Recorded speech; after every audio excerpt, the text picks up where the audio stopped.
So part two of how to destroy your negative beliefs. So part one, really highly recommend go and watch that because that's the foundational layer of this video series. If you don't watch that, it's going to be a little bit difficult for you to follow along because part two is building off of what we learned in the hypnotic loop, how beliefs are created and sustained. Remember, the sustained part is the key because if you stop sustaining those beliefs, then after a while they wither and they die. So you can actually do some very effective work on yourself without even getting to the core root, which on your own will be a little bit more difficult, a little bit more advanced to do. So why is the second part a little bit different? Because it's pulling from my other lineage. So like I've told you guys, I have training and background in the more hypnotherapy, NLP, and then my latest mentor, Kim Barder, who's a really, really big mentor to me in terms of therapy, was a psychotherapist for 30 years. You know, he teaches shadow work, psychotherapy-based shadow work, okay?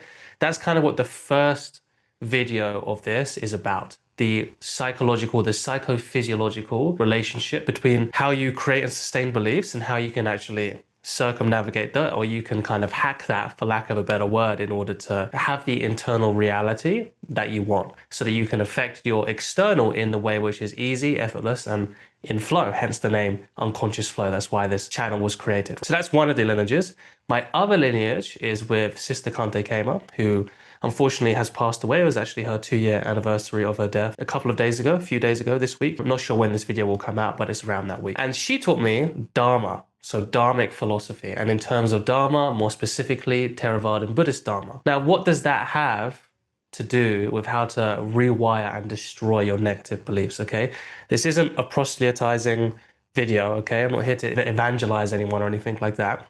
Just take what is useful to you, which is going to be most of this video. If I've done my homework right, it's not about subscribing to the belief system, subscribing to a religion or anything like that. I'm also not a Buddhist, just so you know. Now, the two things that we're going to zone in on is karma and dependent origination. Now, big scary words, right? It's not anything to freak out about. It's not anything extra mystical, though it can go that way if you want to. But essentially, we're going to use karma in its basis form, which is the way to describe action and reaction. So if I steal something from somebody who I like, that's an action. The reaction to that is I feel guilt. It's not a shadow reaction. It's not a trauma. If I steal something from somebody and I go to my therapist and I say, how do I get rid of the guilt? If that therapist knows what they're talking about, they're going to say, well, that's just actually a very healthy response to that thing that you did.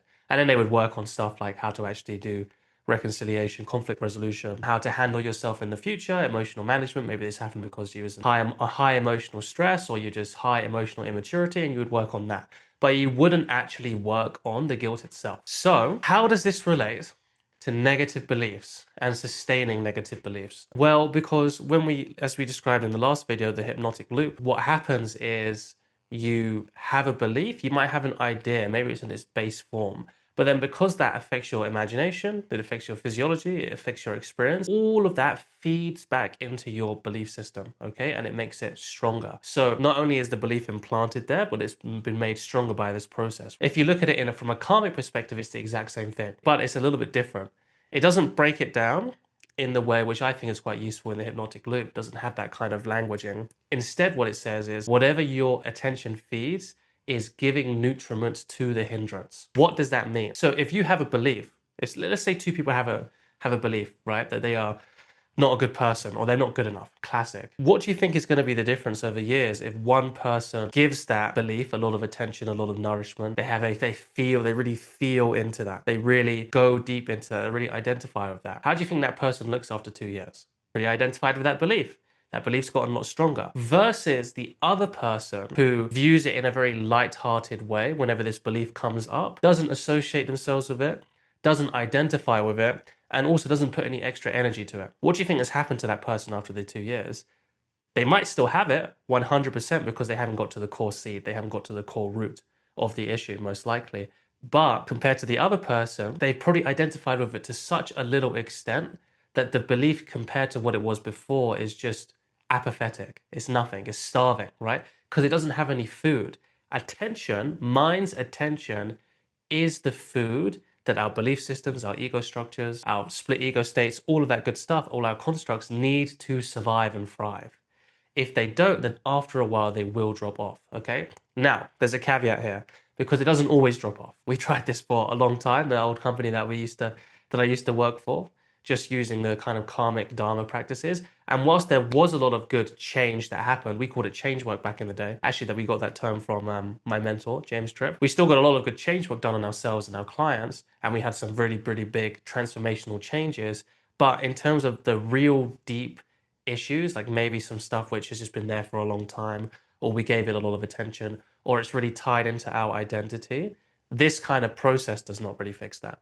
It helps it a lot. It makes it much more manageable. It makes it much more makes the process of healing much easier. But a real much more concentrated form of shadow work, which is what I do right now with my one-on-one clients. And I made a playlist of practical guides to shadow work on my channel, which I'll link below, to help you kind of get started in that journey. That's the stuff that you need in order to really pinpoint the big kind of core root issues that are going through. This process that I'm giving you is a really good 24/7 process.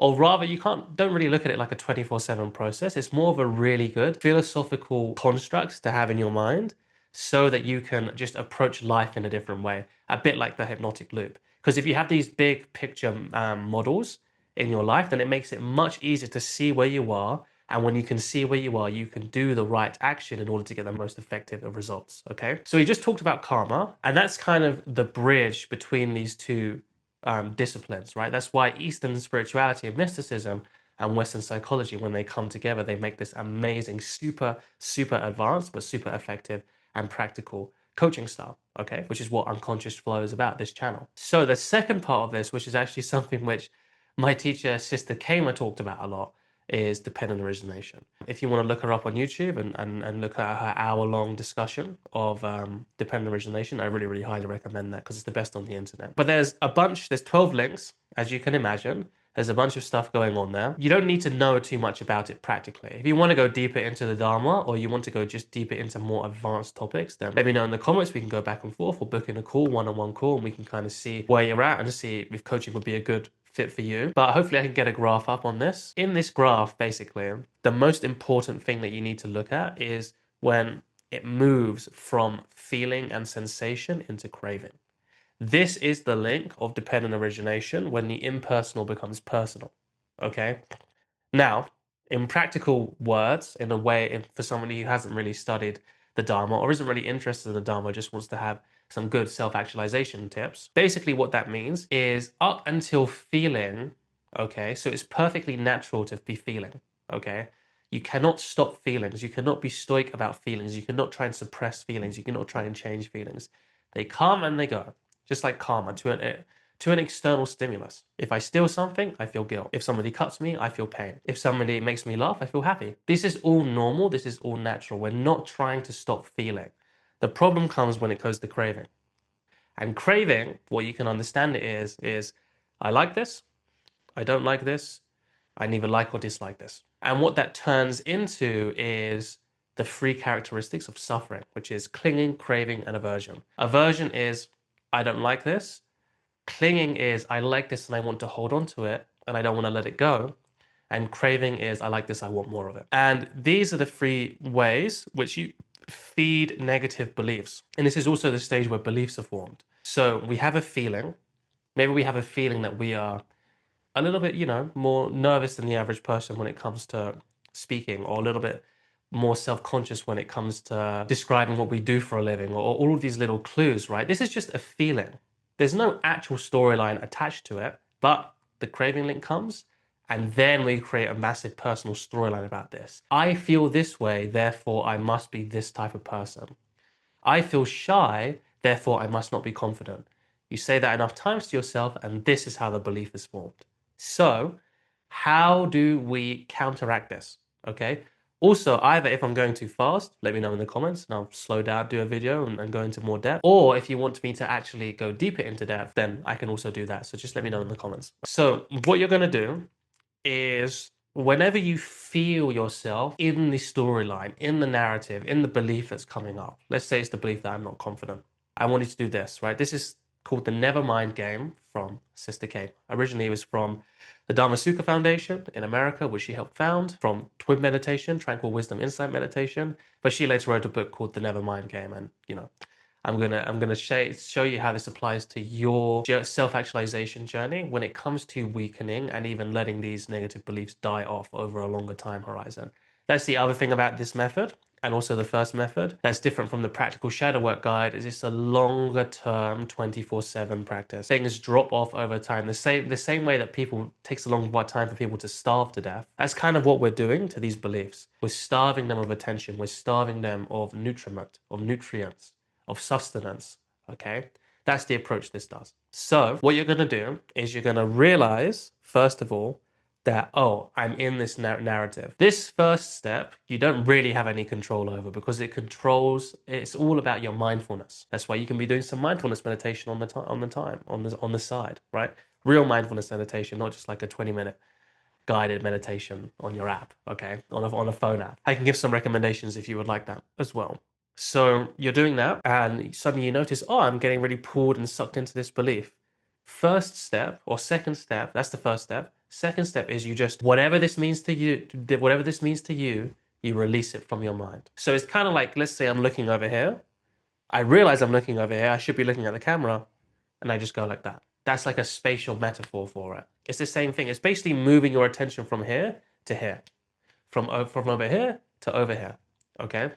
Now, when you do that, the thing that differentiates this method from other kind of mindfulness practices is if you're really present, you can feel that there is tension in your mind. That tension is a result of you giving attention to this thing. So you need to do the third step, which is relax. Whatever this means to you as well, do not overthink this, right? This is not like a 4-step thing. It should be done like that, right? And you get better at it over time. You feel where the tension is and you relax it, okay? Now, if you're having trouble with that, what I will say is an easy way to do this is you feel the tension in your mind or in your head or whatever you want to call it, and then you tense that up. So you tense that up, so it's all tense, and then you relax it. That's an easier way to do it, okay? Fourth one is you re-smile, right? So smiling is a good anchor. It puts us in a good mood because it releases endorphins because it's connected to the pineal gland. So we want to anchor that state, a smile. So we go from giving nutriment, coming back to neutrality, coming back to awareness, and we're anchoring that with a smile. It also just feels good. It just makes everything light and fun, okay? And then fifth one, we say, never mind. And it's with that energy. You're just like, never mind. Not, oh yeah, I forced myself to do this, or I did this, or I did that. You're just like, oh, it's okay. Yeah, I was giving nutriment to that, but I'm not anymore. Because if you say, oh, I can't believe I was giving nutriment to it, you're giving more attention to the thing. Or if you're just like, yeah, I don't care about that. Again, because you're so forceful, you're actually giving attention to that in a roundabout way, right? Now, what this does over time, like I've already said, is if you do this enough times, it's not infinite, it is finite. Over time, that belief will atrophy, atrophy, atrophy. And either it will drop off, because sometimes it can, or it gets to a place where when you do focus shadow work on it, or if we do a one-on-one call, we start doing one-on-one work together, then it gets released. Much, much easier because there's much less of a storyline, much less of an energetic buy-in we have to it. That's what it is. Because I guess this would be a bonus of this video, is a lot of the time we have trouble shifting beliefs because we have a lot of emotional buy-in, a lot of emotional narrative buy-in into just, this is just who we are. Yeah, I'm a shy person, but that's just who I am. That's just how I operate, that's just, the luck of the draw. Because for some reason, we have some kind of attachment to that. Attachment in the sense of it's familiar, it's safe, or maybe it might even be giving us something that we're not aware of. So these are all things to think about. There's the first video in this series, which I just talked about, which is the hypnotic loop. This is the second perspective, another kind of take on actually a similar exercise, to be honest, but just with a different lens. So it's up to you to go back, do some homework, actually go ahead and apply this, see what works, see what doesn't for you. And then please, please, please use me as a resource. Get in the comments and ask me questions. And I do video responses to you. That's the best way for you to learn. Okay? And for you to get feedback. And then I think I'm going to do a third video, so stay around for that. Or I am going to do a third video, so stay around for that. And it's going to be how to bring these practices together, or rather how to apply it to the practical shadow work guide, how we can work all as one, okay? Because they're not really that separate. But for now, if this stuff is really, really resonating with you, I have a one-on-one link, which you can go ahead and click on. I don't do any hard sales or any hard selling. It'll just be a chat between me and you to see where you want to go and to see how I can help you. And like I said, I have the comments below for you to ask me questions, and I do get back to you in video responses. And if you're not ready for any of that, then you know what my channel is. Okay. See you later.